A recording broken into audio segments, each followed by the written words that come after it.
iRacing's long-awaited, long-anticipated return to NASCAR sim came out last month, and I spent a good majority of October and November essentially playing through all of the different modes on NASCAR 25. And in this video, I'm going to share some of my thoughts and opinions on the game and some improvements that iRacing could make, being that they do plan to make NASCAR, at least this series, this franchise, as it stands, an annual release. I still think biannual might work, but based on my past weeks playing the game, I think annual might do the franchise even better. Now, I did start out by playing some quick races.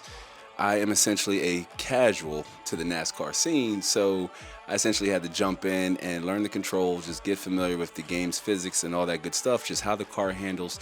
And so I just wanted to get my feet wet with a few quick races. I did fairly well, and to be full transparent, I played NASCAR 25 on the normal difficulty setting with the AI set to 94.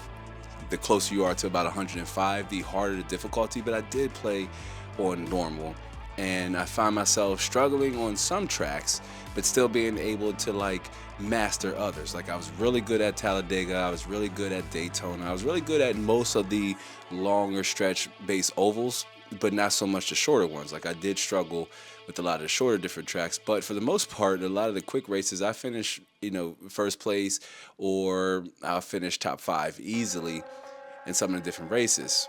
Also, full transparency, while I don't know if it was just driver skill or just how the tracks were designed for the game, but I did struggle a great deal on the rovals, and I didn't even bother with them, say, in quick races and even the online multiplayer, which we'll get to that in a second.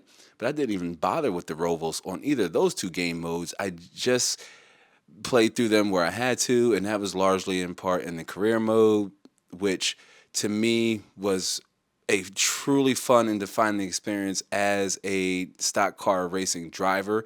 I started out in the 94 car with some basic paint designs, as you can see here. I did do some paint designs, but you can spend yourself hours on this menu screen just designing your car, but the customizations was good and welcoming. I wish they had a wide variety of different skins you can mess with and just different templates, but I do think that in a further update you could possibly add custom skins to your cars. That'd be really neat, especially for career mode or even online mode.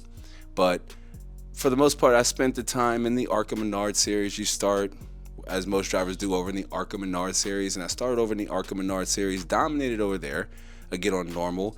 But because I wasn't great on rovals, I couldn't win the championship. I would always be in the final 8, in the final 4 in the championship, but I couldn't win. Or more so, let me say, I couldn't qualify high enough to be able to even compete in such short amount of laps, because in career mode at most you're doing 8 laps. So there's no pitting when you're playing on that setting that limits the length of the race.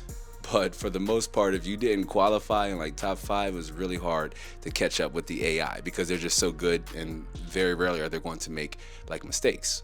But I played through the Arca Menard series, went through the Craftsman Truck series, dominated over there. Same thing again, almost tied for the most wins in the season for a Craftsman Truck series driver. I think I had 8, and I think the record was 10. Again, could not qualify in the last race, so I didn't win the championship. And then I was able to bump up to Xfinity. Xfinity was funner than I thought it was going to be. As a casual NASCAR fan, I typically only follow the Cup Series, so I have the most interest in Cup Series drivers and Cup Series racing teams and sponsors, what have you. So being in the Xfinity series was just a totally different experience, and I actually enjoyed it. I will say the drivers are a bit more competitive, because early on I struggled until I was in my 2nd season, and essentially that's where I stopped. I'm good in Xfinity, but in order to upgrade and level up and go to the next series, the NASCAR Cup Series, you have to gain the reputation points. You can get those through racing and winning championships and doing other things in career mode, you can go to events or do interviews and what have you. And the cleaner you are racing and the more races you win, then the more notoriety you're going to get. and then you're able to level up to the next series a bit faster. But that's why I'm struggling to hit Cup Series. But my goal was to get to the Cup Series so I can compete with Cup Series drivers. But other than that, it was pretty cool to see drivers react to your racing style and the overall race. Although you did see some repeat tweets or X posts, if you will, after the race. Dale Jr. also does this neat little segment on his podcast that's all like IRL and meta and stuff with his co-host.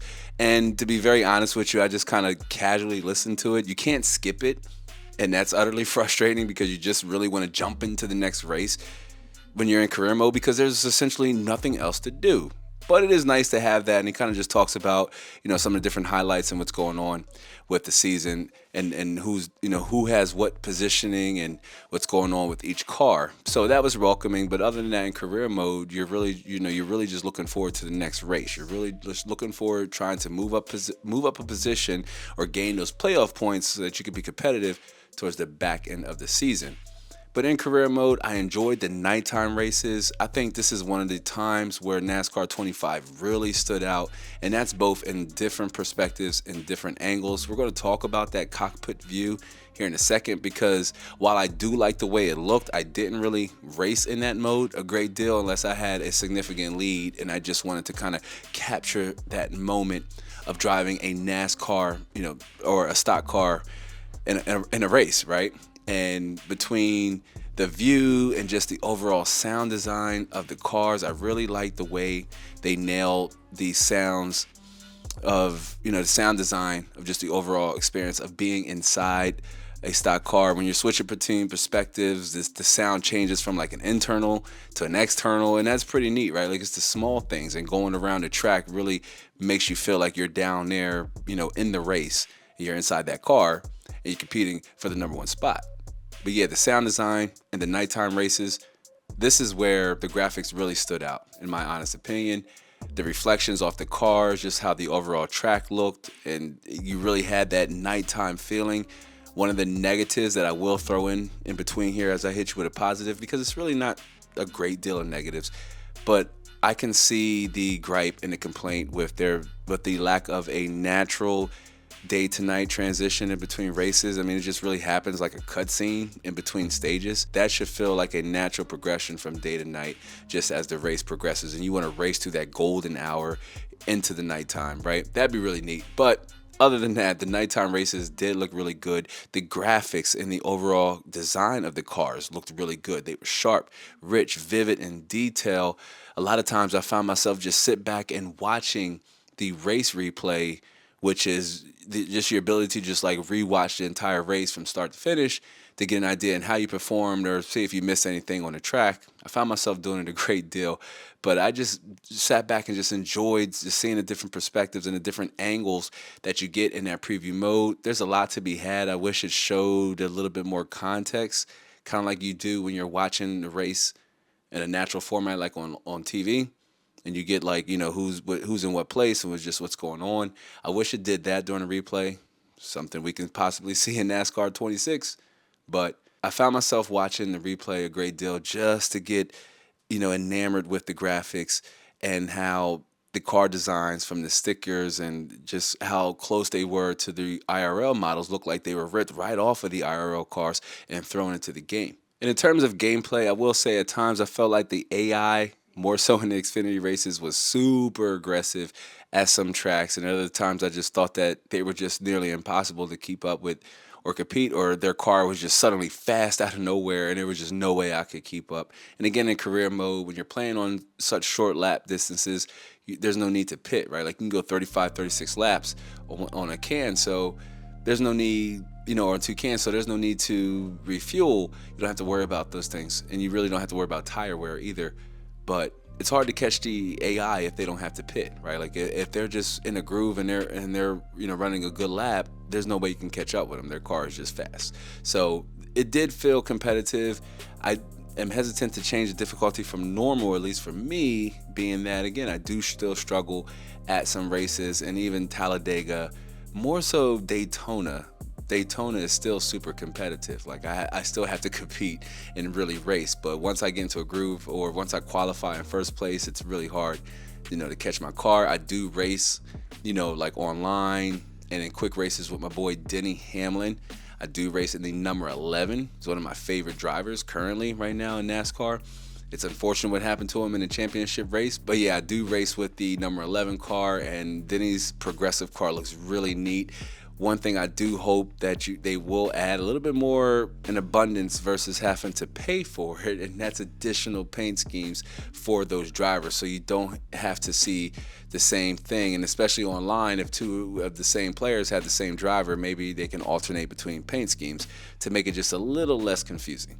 And then on the subject of gameplay, at first I purchased the game on the PS5. I did not want to wait for it to come out on PC. It should be coming out on PC here in the middle of November, but I couldn't wait, y'all. And I'm not going to purchase it twice.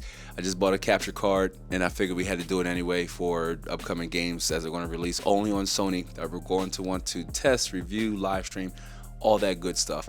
But for the most part, I bought NASCAR 25 on the PS5, and I did test it out with the controller at first. Like, I played with the PlayStation 5 controller. I thought it felt like okay. It didn't feel as natural as to say playing with the G923, the Logitech G923. So I went ahead and picked that up over on Amazon for a little over 300 USD. And at first I was apprehensive because it's such an expensive buy, such an expensive pickup for something so niche as like iRacing simulation-based racing games. And on top of that, a NASCAR game, the first one, since some of the other ones that come out, which I completely ignored because I didn't really, I fell out of the NASCAR loop, if you will, around that time, and fell back in love with it here with this past few seasons. And so I said, okay, if I'm going to play NASCAR 25, I need to get the actual NASCAR experience, and I picked up the G923. And I want to say it's made me not so much a better racer. It's made me more of a competitive driver, if you will, as the steering wheel and the gas pedal feels a little bit more natural than versus, say, playing on a controller. I didn't use the clutch. I'm not that advanced, but it is pretty neat that in the settings you can switch from a sequential to a manual, and you can use the left bumper here the right bumper here and the left bumper there, and then the clutch down at the bottom to shift between gears. But again, I'm not that advanced. Maybe that's something I can, gain the confidence up to experience in the future. But as it stands, I was okay with the sequential transmission and the G923. While I can only recommend it if you are, seriously considering locking in 100 or more hours in NASCAR 25 indefinitely and are looking to play it even more in the future. But it's a little over $300 peripheral, so it can be tough to justify its cost if you're not going to find yourself playing it a lot. But I will say, playing in NASCAR 25 on the G923 definitely made the game a better experience. But yeah, playing with the G923, doing things like going around tight corners when you're going 175 or 185 miles per hour felt a little bit more natural and easier to execute playing on the G923. And even with the gas pedal, just having that going, that easy in and hard out around those turns and some of those wider ovals just really felt like a more natural driving experience. And so while I can't say playing on a controller, is a complete deal breaker for playing NASCAR 25, because again, it's something that's not practical to a lot of different gamers. You certainly can play on a controller. And to be honest with you, I consider going back to the controller on the Rovals to see if it's just me, and maybe that I'll have a better outcome if I just play on a controller. But you can play NASCAR 25 on a controller. But if you have the space and the setup and the ability to do so, I recommend you try the G923 or a similar Logitech steering wheel based peripheral that's compatible with your platform, because this one I bought is compatible with like the PS5 and PC and PS4. In the event that we try other driver-based sim games, I might be able to get a little bit more, life out of the G923 beyond NASCAR 25. But so far, I have been enjoying it. But it is not without fault. One of my issues with NASCAR 25 is not necessarily a deal breaker, but it is an immersion breaker. And that's that cardboard, static, no life animation cutout NPCs that are abundantly spread throughout each of the track's background. There are literal times where they're just standing there, not moving, not waving a flag, not clapping, not cheering, not jumping up and down. They're not doing anything. They're just standing there like a poster in the background. And being that most of the game's resources are being allocated to the physics of the game, so it's likely in a CPU intensive game. But being that most of the game's resources are being allocated there and like rendering the cars and what have you, there's no reason why that we should have some level of, NPC and fans in the background doing something other than this. Like, they should be clapping or waving or something to that extent. And then the same thing is like near pit road. It just looks, it looks empty over there. There's nothing going on in between the trailers. It's completely empty. It doesn't feel like the track has any life to it. And so it just really felt like that I'm just going around this. It felt like I was playing a game, which I wanted to feel like I was at a NASCAR race competing with highly skilled drivers for first place in front of an audience, and it didn't feel that way. The game just felt stale. It felt, without life or without character with these NPCs that just sat around and did anything, or the lack thereof NPCs near like pit road and what have you, and in between the trailers. I mean, there was nothing going on. Call it minor, but again, even, games like NBA 2K and FIFA, Madden, those games all have, fans doing something in the background. And even when we're watching on the replay, it would have been nice for the camera to cut over to the audience, maybe somebody cheering for their favorite driver that maybe took a position or they took first place or what have you or something like that, or they might have wrecked and there might be a reaction to the audience. I mean, there's nothing. It doesn't feel very alive. It's bad enough that, iRacing wanted you to feel like you're the driver, so you're not hearing any commentary or anything. I mean, you're hearing your spotter. Your spotter is giving you tips like to go low or stay high or when to pit or anything else like that. I mean, I wish there was a little bit more there. Like, hey, you got, the 77 coming up behind you, or, Cendric's coming up behind you, or, you got SVG round in the corner, something like that. But again, maybe NASCAR 26. We can see those things in NASCAR 26, but there's nothing else going on in terms of commentary. You don't hear anything. You just hear the car, and yes, that's fine. Like, it feels like you're driving. But when you watch the replay, that should feel as close to a broadcast presentation for NASCAR as possible. Another con that we kind of talked about earlier in the video, so I'm not going to harp on it too much, but is that day to night transition. Again, this should feel a little bit more progressive and natural as the race goes on, and it should occur while you're on the track somewhere in between laps, just to, again, to make it feel natural. Like, that should be timed. That's a nice touch too, that just would have made the game feel much more alive. And these changes in between day and night could also affect you, the driver. So it would have been nice to see that natural transition from day to night. Another one that we possibly want to see in NASCAR 26.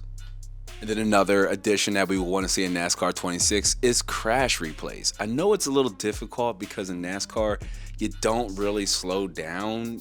I mean, you don't really stop. You do slow down for like cautions and things, but you don't really stop unless it's a major delay.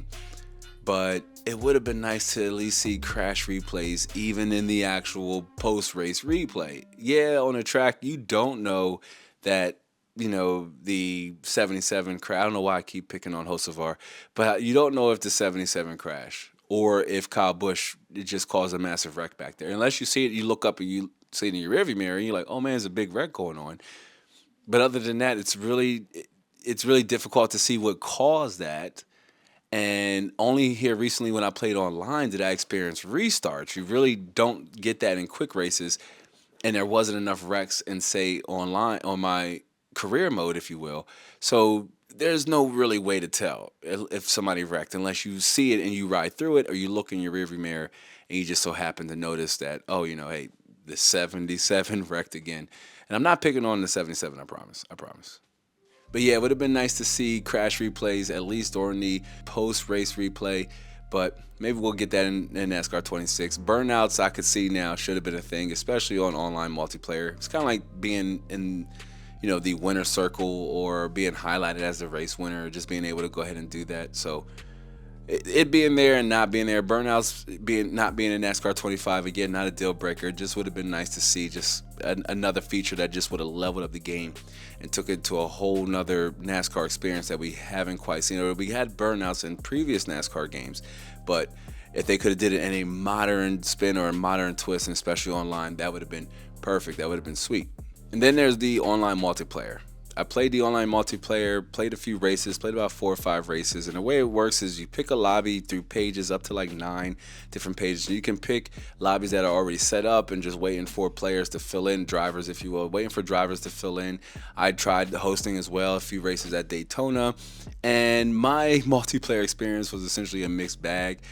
Early on, I was horrible online, but after a few multiplayer rounds, I was able to find my groove, especially on Daytona and Talladega, and I almost won my first race, but I ran into a lap car at the last second when I was battling out. I think it was with SVG's car, and I kind of lost right there at the last second and couldn't finish the race. And I think I finished top 4, but I had a few finished in top 5s and also finished in top 10s online multiplayer. And the way multiplayer works is, as far as its progression system, is that you start at like a C rank and then you level up from there. I'm stuck at a C rank, almost getting ready to level up to the next rank, but of course I need to have more races and indulge in more races, which we will do more online. So if you haven't yet, do me a favor and like this video for me and subscribe with the notification bell turned on so you can receive future notifications and updates on aforementioned live streams for just not only NASCAR 25, but some of the other games we stream here on the channel as well.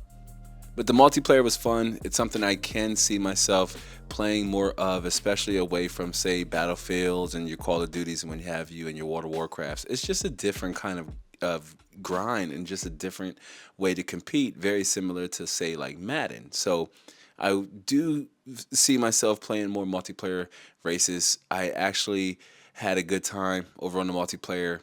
And while, yes, some of the drivers seem like they don't know how to drive the cars that they're in control of, or they're really not trying to like be competitive in the game, like I was clipped a few times in moments where it didn't feel necessary or appropriate, or just tried to be completely taken out of the race for no reason whatsoever. But yeah, the more I play multiplayer, the more I see myself getting better and being able to compete at a higher level.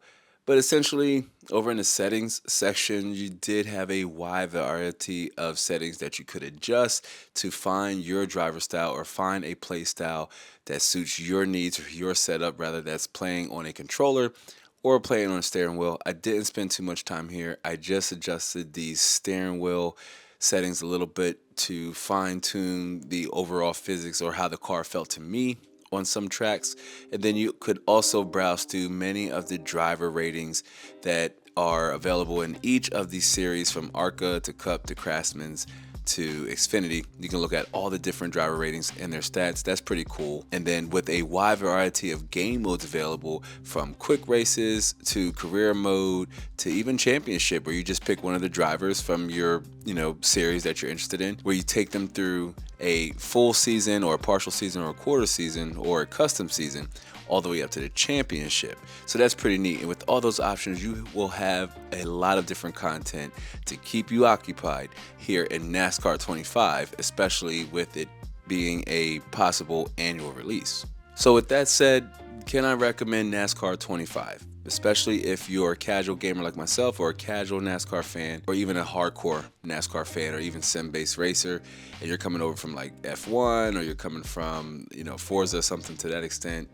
then could I recommend NASCAR 25 in its current state? And that's a definitive yes, because the game has potential, especially to improve with quality updates and patches, and that's just to how the overall cars feel or how they drive, and possibly additional paint schemes. You can purchase some, but I'd rather them be available in game to some extent. But being able to just have your own driver and just come up from all the different series, and then being able to compete on multiplayer, you could find yourself putting in a couple hundred hours, or at least 100 hours in NASCAR 25. At least I plan to.